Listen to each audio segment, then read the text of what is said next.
Okay, guys, here we go. I've got another one for you here, and as promised, I told you I would be bringing you something great here, something new, and here it is.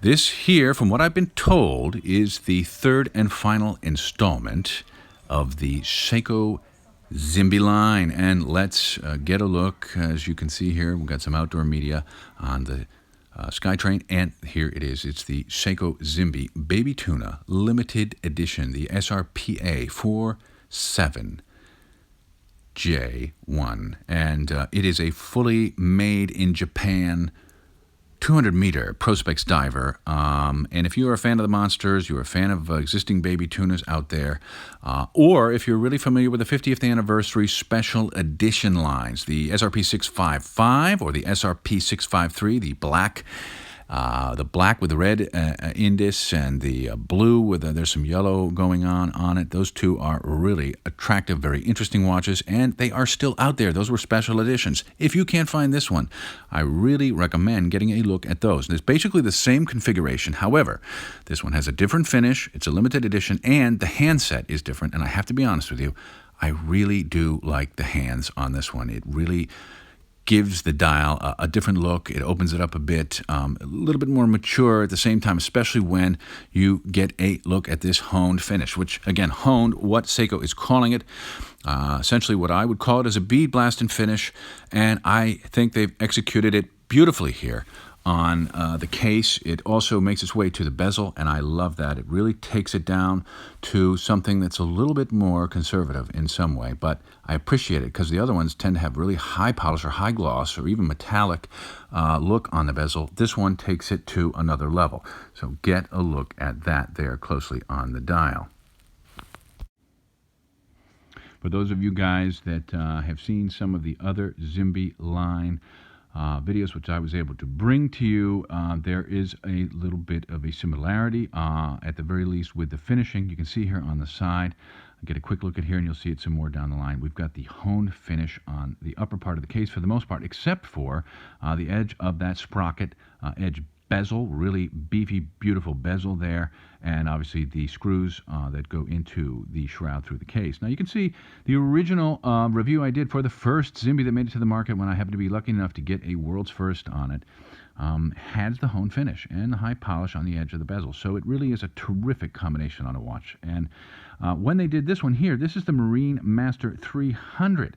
Super limited edition ZIMBE. This one was not honed, but it had an absolutely gorgeous aqua blue dial with some really interesting colors here. We had gold indices, we had a lacquer black minute hand, and we had some rose gold going on there. So really kind of a wild combination and super rare. A lot of guys were looking for that one, and if you have that one, you are a member of a super rare club in the diver watch game. Now you can see here there is some media that was done for this. However, we had the King of Thailand pass away recently, so all of the major outdoor print and digital media for this campaign was shelved for an extended period of time. So a lot of guys didn't even know this watch was coming out until just about 1 or 2 weeks ago. They started going back up again with media, and they had a couple of small events surrounding this release, and I have been super lucky to be able to get my eyes on it because most of these are spoken for. You can see once again really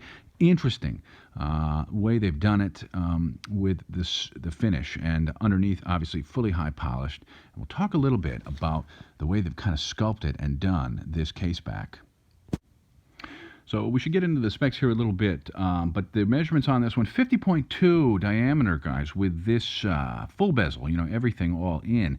But let's keep in mind, we've got a bezel that trends a little lower than the full shroud. The ceramic obviously keeps the weight down. Really gorgeous stuff. They say it's about 14 millimeters tall, or 14 millimeters certainly high there on the wrist. But I've got to tell you, when you crank this one down, the way they've tapered and sculpted this case, it really is a bit deceiving, these numbers, both of them. It's definitely a serious wrist presence. You can see on my 7¼ inch wrist here really quickly. I'll show it to you again just further down a bit. But I really like it. It's manageable. It's what it is supposed to look like. It's a serious wrist presence, but I'm not overwhelmed. Some of you guys got a chance to see my Gold Emperor Tuna review. I mean, that one I really felt was an absolutely towering presence on the wrist. This one has a more doable presence for me at my rate, and I think if you're in and around 7 inches, you will like this one a lot. You can see here once again next to the SEIKO ZIMBE Turtle, both of them side by side. It's definitely larger, but that's that's the look you're going for with, I think, when you're going after this particular line of watch. And once again, really do like the hand set on these. Great decision with this combo, and getting a look at that finish on the bezel, really terrific. Also on the fully screwed down crown, really beefy. Love the way they've done the sculpting of the crown. It's just an excellent version when you get all these colors together. It's a terrific combination. I really do like the blue SRP47J1. I was thinking about it, handle it. I was almost going to get it a couple months ago. I'm glad I kind of held off. I didn't know this one was coming in this version, so this will probably be the one I will go with, guys. But that is one to look for if you cannot find this one, for sure, because it is truly unique, and I really love the way they've done the indices, the markers on this, with the round and the aggressive shark's tooth style together, as opposed to the all aggressive sort of toothy style, or some of the ones that are the flat rectangular indis. This one kind of gives you the best of both worlds. Kind of nice. You can see next to the ZIMBE Turtle, there is definitely a style comparison there that is interesting to see. But again, 24 joules, 4-hour, 36-day date movement, very reliable. It is a workhorse, 21,600 beats.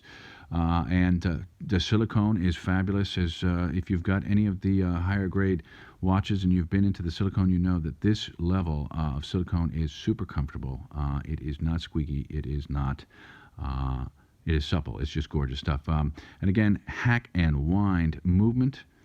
For those of you who don't know, it's a 41-hour, approximately 40-hour power reserve. I've had very good results with these.